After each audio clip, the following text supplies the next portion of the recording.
চুমুকে। সুপ্রিয় দর্শক, আজকে আমাদের মাঝে উপস্থিত রয়েছেন বনফুল আদিবাসী গ্রিনহার্ট কলেজের সিনিয়র প্রভাষক মরিয়ম জামিলা পূরবী। শুভ সকাল, কেমন আছেন? শুভ সকাল, ভালো আছি, আপনি ভালো? আমি বেশ ভালো আছি, আপনাকে অসংখ্য ধন্যবাদ। শুরুতে একটু জানতে চাই যে দেশের যে বর্তমান শিক্ষা ব্যবস্থা সেই সম্পর্কে, যে আপনার কাছে এখন কি ধারণা, যে এখন বর্তমান যে দেশের পরিস্থিতি এবং সব মিলিয়ে শিক্ষা ব্যবস্থার যে এখন অবস্থা সেটা এখন কোন দিকে আছে? দেখেন, এখন তো 2025 সাল চলছে। 1 তারিখে বাচ্চারা কিছু বই পেয়েছে, কিন্তু সব বই পায়নি। তো এই সময় বাচ্চাদের আসলে ব্যস্ততার জন্য সহপাঠক্রমিক কার্যক্রমগুলো শিক্ষা প্রতিষ্ঠানগুলো চালু রাখছে। এটা আমার প্রতিষ্ঠান যেখানে আমি আছি ওখানে এটা হচ্ছে, এবং এর মধ্যে দিয়ে বাচ্চারা মোটামুটি ব্যস্ত সময় কাটাচ্ছে। আমরা যেহেতু সবকিছুরই পরিবর্তনের কথাও বলছি, এবং কোন কোন পরিবর্তনটা খুব বেশি তাড়াতাড়ি করলে মনে হয় স্টুডেন্টের জন্য প্লাস আমাদের সমাজের জন্য ভালো হবে বলে আপনি মনে করেন? পরিবর্তন আসলে আপন গতিতেই আগায়, অনেকটা নদীর মতো। নদী যেমন আপনার নিজস্ব গতিতে চলে, তাকে কিন্তু বাঁধ দিতে গেলে উপচে পড়ে বা বন্যার সৃষ্টি করে, এরকম হয়। নদীর নাব্যতাও নষ্ট হয়। তো সময়ের যে গতি, সেই গতির সঙ্গে যদি পরিবর্তনটাও আগায়, সেক্ষেত্রে হয় কি পরিবর্তনটা অন্যদের জন্য এবং পরিবর্তন যারা চায় সবার জন্যই আর কি মোটামুটি ভালো হয়।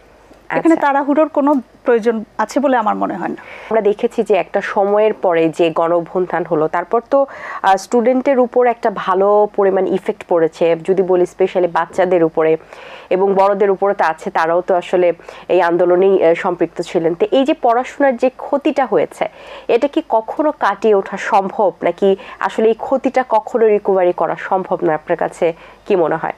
আমার কাছে যেটা মনে হয়, যদি আমরা পরিবর্তন চাই এবং পরিবর্তনটা যদি সার্বিকভাবে ইতিবাচক দিক ইঙ্গিত করে, সেক্ষেত্রে কিছু যদি ক্ষতি হয় সেটা মেনে নিতে হবে। বড় কিছু পেতে গেলে ছোট কিছু ত্যাগ করতে হবে, এটাই তো নিয়ম। এই যে দেরিতে পাঠ্যপুস্তক পাওয়ার যে বিষয় ঘটেছে, সো এই ক্ষেত্রে স্টুডেন্টরা কতটুকু ইফেক্টিভ হয়েছে এবং তাদের কতটুকু ক্ষতি হয়েছে?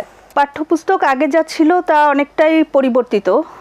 বিশেষ করে আমি যতটুকু জানি সেটা হচ্ছে 9-এর আপনার বাংলাদেশ ও বিশ্ব পরিচয় যেটা, সেটা এবং বাংলা সাহিত্য, ম্যাথ, অনেক কিছুই চেঞ্জ হয়েছে। তো বাচ্চারা আসলে যদি জানতে চায়, সেক্ষেত্রে পরিবর্তনকে তো অ্যাকসেপ্ট করতে হবে আপনার। আমরা তো আসলে যদি সময় নিয়েও হয়, সেক্ষেত্রে তো আসলে জানার সুযোগটা দেওয়া দরকার। সব মানে শিক্ষার্থীকে যদি আপনি জ্ঞানের জগতে উন্মুক্ত রাখেন, সে যদি তার জানার আগ্রহ থেকে নতুন কিছু পেতে চায়, সেক্ষেত্রে একটু ধৈর্য তো ধরতেই হবে। আমাদের যে একটা নিয়ম থাকে যে না, প্রত্যেক বছরের শুরুতে তারা বই দিয়ে শুরু করে, এই যে একটা নিয়মের বাইরে চলে গেল বা বইটা পেতে একটা দিন লেট হলো, সেখানেও প্রশ্ন আসতে পারে। খুব একটা আহামরি কিছু না, বাট তারপরও স্টুডেন্টদের জন্য যে একটা তাদের যে একটা পাঞ্চুয়ালিটি শেখানো বা একটা নতুন বছরে যে তাদের একটা মনকে খুশি করানো, আমরা এমনও ঘটনা দেখেছি অনেকে বই পেয়েছেন, অনেকে বই পাননি। তো এই যে বিষয়টা, মনের মধ্যে একটা দাগ কাটা, খারাপ লাগা, ও পেয়েছে নতুন বই, আমি পেলাম না, এই যে এই বিভিন্ন ধরনের একটা ইনসিডেন্ট, সেই ব্যাপারগুলো নিয়ে একটু আপনার কাছে জানতে চাচ্ছি।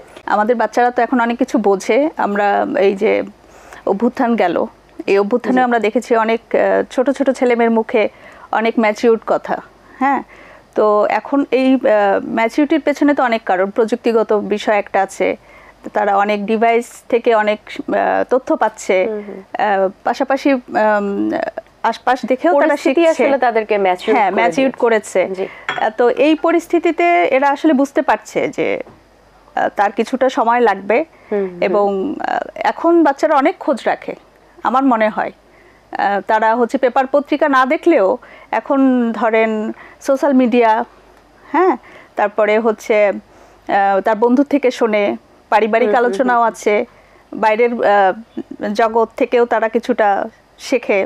তো এখানে তারা বুঝে যে আসলে তার বই পাওয়ার পেছনের কারণ কি, একটা বড় পরিবর্তন গিয়েছে, এটাও তার পেছনের একটা কারণ। নতুন করে পেতে গেলে হয়তো তার জন্য নতুন কিছু প্রস্তুত হচ্ছে, এই বিষয়টা বাচ্চারা মোটামুটি ক্লিয়ার। আপনি শিক্ষকতা পেশায় আসলেন কিভাবে? ছোটবেলায় কি ভেবেছিলেন কিনা বড় হলে শিক্ষকতা পেশাতেই আসবেন? সত্যি করে বলতে গেলে আমি আসলে কখনো ভাবিনি। একটা পর্যায়ে একটু শখ হয়েছিল না, আমি শিক্ষকতা পেশাতেই আসবো, এবং সেটা আমার যখন হচ্ছে কলেজ লেভেল তখন। তো বড় হতে হতে এটা আবার পাল্টে যায়, যখন অনার্সে ভর্তি হই তখন ভাবি যে না, আমি আসলে শিক্ষকতা পেশায় যাব না, আমি সাংবাদিকতা করব। কিন্তু শেষ পর্যন্ত আমি এসে শিক্ষকতাই শুরু করি। কতটুকু গর্ববোধ করেন? গর্ববোধের বিষয় আসলে এখনো মনে হয় ওরকম কিছু হয়নি। আমার তো মনে হয় মানুষের লাইফ লং লিসনের মধ্যেই থাকে, এবং এইটা আসলে এনজয় করতে পারাটাই হচ্ছে মূল বিষয়। আপনার কাছে কি মনে হয় যে টিচারদের যে মর্যাদা, এটা কি বেড়েছে নাকি কমেছে এই যে অভ্যুত্থানের পরে, বা এখন যে একটা সিচুয়েশন চলছে সবকিছু মিলিয়ে পারিপার্শ্বিক? এই অভ্যুত্থানটা মূলত কিন্তু ছাত্রদের মধ্য দিয়েই হয়েছে। হ্যাঁ, তো ছাত্ররা যেহেতু অভ্যুত্থানটা করেছে, তো শিক্ষকদের আমার মনে হয় অনেক অবদান রয়েছে এর পেছনে। শিক্ষকরা সমাজ গড়ার কারিগর, তো সেই কারিগররাই তো আসলে শিক্ষার্থীদের তৈরি করে, এবং শিক্ষার্থীরা যেহেতু সমাজ পরিবর্তনের ক্ষেত্রে বিশাল ভূমিকা রেখেছে, তো সেক্ষেত্রে বিচ্ছিন্ন কিছু ঘটনা হয়তো আছে, এগুলো আসলে দুঃখজনক। এই বিচ্ছিন্ন ঘটনাগুলো আপনাকে ওই বলে না, চাঁদের মধ্যেও একটু দাগ থাকে, কলঙ্ক থাকে, ওভাবেই দেখতে হবে। আর পজিটিভ এর পাশাপাশি নেগেটিভ সবসময় পাশাপাশি যায়, তবে কতটুকু পজিটিভ আর কতটুকু নেগেটিভ এটা হচ্ছে বিবেচ্য। আচ্ছা, স্টুডেন্টদের সাথে টিচারের সম্পর্কটা কেমন হওয়া উচিত বলে আপনি মনে করেন? স্টুডেন্টের সঙ্গে টিচারের সম্পর্ক অবশ্যই একটা বোঝাপড়ার সম্পর্ক হওয়া উচিত। এটা হচ্ছে আপনার শিক্ষক শুধু দিয়ে যাবেন ব্যাপারটা তা না, শিক্ষক নিতেও পারেন। হ্যাঁ, সেক্ষেত্রে একটু মানে পারস্পরিক বোঝাপড়াটা খুব দরকার। মত প্রকাশের যে স্বাধীনতা, সেটাও থাকা দরকার। কারণ হচ্ছে শিক্ষার্থীর থেকেও কিন্তু শিক্ষকের শেখার সুযোগ আছে।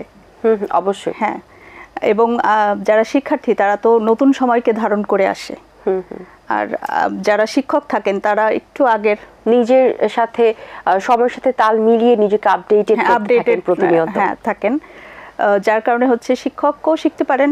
তবে একটু মানে বোঝাপড়ার লেভেলটা হচ্ছে একটু ব্যালেন্স করে, একটু আন্ডারস্ট্যান্ডিং লেভেলটা আরেকটু বাড়িয়ে যদি নেওয়া যায়, তাহলে হয়তো বা আমরা যে ধরনের ইনসিডেন্টগুলো দেখি স্টুডেন্ট এবং টিচারের মধ্যে যে একটা মন কষাকষির ব্যাপার, ওইটা হয়তো বা তৈরি হয় না কখনো।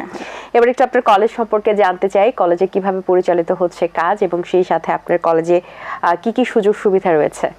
আমাদের কলেজের নামটা যেহেতু আপনি বলেই দিয়েছেন প্রথমে, সেটা হচ্ছে বনফুল আদিবাসী গ্রিন হার্ট কলেজ। এটা মূলত আদিবাসীদের দ্বারা পরিচালিত, আদিবাসী এর সভাপতি আদিবাসী ট্রাস্ট কর্তৃক পরিচালিত।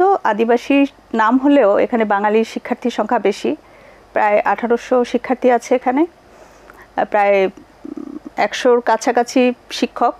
আমার কলেজের সবচেয়ে উল্লেখযোগ্য যে দিকটা আমি বলতে পারি সেটা হচ্ছে, ধরেন আদিবাসীদের তো বৈচিত্র্যপূর্ণ কালচার, সংস্কৃতি, তো ওই সংস্কৃতির বিভিন্ন অংশ আসলে আমরা দেখতে পাই। আমরা যদি বাংলাদেশের কথা বলি, বাংলাদেশের পার্বত্য অঞ্চল যেটা, পাহাড়ি সংস্কৃতি কিন্তু ভিন্ন টাইপের বাঙালি সংস্কৃতি থেকে।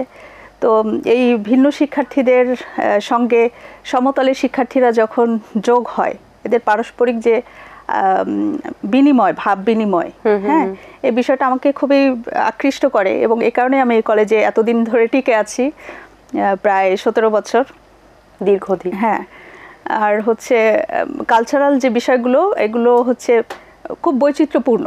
যেমন ধরেন চাকমাদের, মারমাদের, তারপরে ত্রিপুরা, এরকম শিক্ষার্থী আছে, এবং এরা তাদের নাচ বলেন, গান বলেন, বা ভাষাগত বিষয় যেটা, সেটাও বাঙালি শিক্ষার্থী ওদের সঙ্গে থেকে থেকে অনেকটা শব্দ আত্মস্থ করে ফেলে। আদিবাসী বাচ্চারা আমার কাছে মনে হয় যে বাঙালি শিক্ষার্থীর থেকে আরও বেশি অ্যাডভান্স, কারণ হচ্ছে ওরা ওদের মাতৃভাষাটাও জানছে, আবার বাংলাটাও জানছে, আবার ইংলিশটা তো তাদের শিখতেই হয়, পাঠ্যক্রমে আছে। যেহেতু দুই সেক্টরের স্টুডেন্টরাই আপনার ওখানে পড়াশোনা করে, সেক্ষেত্রে পাঠ্যপুস্তকের কোনো পরিবর্তন আছে কিনা, বা তাদের বইয়ের ক্ষেত্রে কোনো বাছ আছে কিনা? টেক্সট বুক হচ্ছে বোর্ড কর্তৃক যেগুলো, সেগুলোই। এখন স্টুডেন্ট যারা আছে, অনেকেরই তো এখন বিভিন্নভাবে নিজের মেন্টালি একটা প্রিপারেশনের বিষয় থাকে যে আগামীতে আমার ভালো করে পড়তে হবে, কারণ নতুন বছর শুরু হয়েছে, নতুন ক্লাস, এবং নতুন একটা উদ্যমে এগিয়ে যাওয়া। সো তাদের উদ্দেশ্যে আপনার কি বলার আছে? নতুন উদ্যমে তারা আগাবে, এটা তো সবাই চায়, শিক্ষক হিসেবে আমিও চাই। এবং আমি আসলে সত্যিকার অর্থে যেটা চাই যে এখন যারা প্রজন্ম, এরা দেশকে ভালোবাসুক, এবং দেশের ভবিষ্যৎ তো আসলে এই প্রজন্মের হাতেই, তাই না? দেশকে ভালোবাসা ছাড়া আসলে মুক্তি নাই। দেশে সহিষ্ণু হতে হবে, পরিস্থিতি বিবেচনা করতে শিখতে হবে। এবং দেখেন 18 কোটির জনগোষ্ঠীর যে দেশ বাংলাদেশ, আমার কাছে মনে হয় বাংলাদেশ খুবই সম্ভাবনাময়। হ্যাঁ, এটা হচ্ছে অনেকটা হচ্ছে মানে আমরা মানে প্রকৃতি থেকে অনেকটা হচ্ছে মানে বলে না নেচার গিফটেড, হ্যাঁ, এরকম অনেকটা। শুধু আমাদের কিছু সচেতনতা, আমাদের কিছু বৈশিষ্ট্য যদি পাল্টে যায়, তাহলেই হচ্ছে বাংলাদেশ কিন্তু অন্যরকম চেহারা হতে পারে। এবং এই হতে পারার সম্ভাবনা কিন্তু এখন যারা তরুণ, এখন যারা শিক্ষার্থী, তাদের মাঝখানেই। তো এই বিষয়গুলো হচ্ছে আমি আশা করি এখনকার যারা নতুন প্রজন্ম, যারা স্কুল কলেজে পড়ছে, বিশ্ববিদ্যালয়ে পড়ছে, তারা এই বিষয়গুলো খুব সুন্দরভাবে ধারণ করবে। এবং আমরা যে আসলে প্রকৃতি প্রদত্ত চমৎকার একটা ভূখণ্ড পেয়েছি, ঋতুর বৈশিষ্ট্য আপনি যদি খেয়াল করেন, বা হচ্ছে এখানকার যে উর্বরতার কথা খেয়াল করেন, পানির সম্পদ, অনেক কিছু, এখানে অনেক সম্ভাবনা, কিন্তু সেই সম্ভাবনাকে আমরা হয় বুঝতে পারছি না, অথবা কোনো একটা বিষয় আছে। তো এখানে নতুন প্রজন্ম সেই বিষয়টা বুঝবে এবং বিশ্বের দরবারে বাংলাদেশের মাথা হয়তো উঁচু করবে, এটাই আমার প্রত্যাশা। জি, আমাদেরও একই প্রত্যাশা। অসংখ্য ধন্যবাদ আপনাকে, ভালো লেগেছে আপনার সাথে কথা বলে। অনেক শুভকামনা রইল আপনার জন্য, ভালো থাকবেন সবসময়। আপনিও ভালো থাকবেন। দর্শক, আশা করছি আজকের এই আয়োজন আপনাদের ভালো লেগেছে। আজ এই পর্যন্তই। আপনাদের সঙ্গে দেখা হবে আগামী পর্বে নতুন কারোর সঙ্গে। সেই পর্যন্ত ভালো থাকুন, সুস্থ থাকুন এবং এটিএন বাংলার সাথেই থাকুন। আল্লাহ হাফেজ। দিন আসে দিন যায়, সময়টা চলে যায়, তবু আছি এই বেশ ভালো। জীবনটা রঙময়, যেভাবেই হওয়া চাই, নয় কভু সাদা কালো। এই আশাতে স্বপ্ন ভাসে, সুখ হাসে চোখে মুখে, চায়ের চুমুকে।